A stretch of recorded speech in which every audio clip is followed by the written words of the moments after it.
আমাদের সরওয়ার ভাই, আমরা তাকে সবাই চিনি। সরওয়ার ভাই এমন কোনো লোক নয় যে আমরা তাকে চিনি না। তিনি ক্ষমতায় ছিলেন না। আমাদের সরওয়ার ভাই তিনি 3 বার এমপি ছিলেন বরিশালে। কয়বার? এবং হুইপ ছিলেন, মেয়রও ছিলেন। নতুন ভাবে যদি আবার আপনারা তাকে নির্বাচিত করেন, আপনাদের ব্যাপার। এখানে নিষেধ করার কোনো অধিকার ক্ষমতা আমার নাই, আমি নিষেধও করব না। জনগণ যদি তাকে বারবার নির্বাচিত করে, সেটা জনগণের বিষয়। কিন্তু আমার প্রশ্ন হলো, অঙ্ক কষার দরকার আছে। সরওয়ার ভাই ক্ষমতায় থাকাকালীন কি করছেন, কি করেন নাই?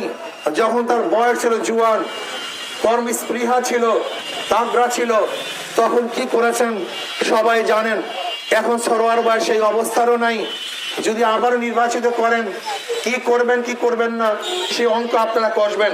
কিন্তু আমার কথা হলো এই, আমি এখন পর্যন্ত নির্বাচিত হই নাই। আমাকে পরীক্ষা করার এখনো সুযোগ আছে।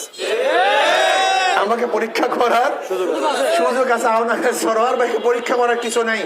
আপনারা তাকে দেখেছেন, যদি ভালো পাস করে আবার নির্বাচিত করেন, সমস্যা কি? আমার কোনো সমস্যা নাই। কিন্তু আমাকে এখনো পরীক্ষা করেন নাই। ইসলাম এখনো ক্ষমতায় যায় নাই। আপনাকে একটা কথা মনে রাখতে হবে, আমি ফাইজুল করিম এমপি হওয়ার জন্য আসি নাই। 2-1 ডজন এমপির যে শ্রদ্ধা সম্মান আল্লাহ পাক তার চেয়ে কম দেন নাই। খেয়ে পরে ভালো থাকার মতো যে অর্থের প্রয়োজন আল্লাহ পাক যথেষ্ট দিয়েছেন। তাহলে বলতে পারবো যে এখানে আসছেন কেন? আপনার ক্ষমতার দরকার নাই, অর্থের প্রয়োজন এখানে আসছেন কেন? এই প্রশ্নটা ভালো মতো বুঝতে হবে, এই জ্ঞান আপনাকে রাখতে হবে। আমি এখানে কেন আসছি? আমি সম্মান কামাবার জন্য আসি নাই, অর্থ কামাই করার জন্য আসি নাই। আমি কেন আসছি বলবো নাকি? কেন আসছি কথা বলেন, বলবো নাকি? আমি স্টেজে, এই স্টেজে 1000 বছর বক্তৃতা করলো আইন হবে না, কিন্তু সংসদে 5 মিনিট বক্তৃতা করলে আইন হয়ে যাবে। আমি এখানে 1000 বছর কথা বললো গরিব দুঃখী মেহনত মানুষের অধিকারকে বাস্তবায়ন করা যাবে না, কিন্তু সংসদে 5 মিনিট কথা বললে গরিব দুঃখী মেহনত মানুষের অধিকারকে বাস্তবায়ন করা যাবে।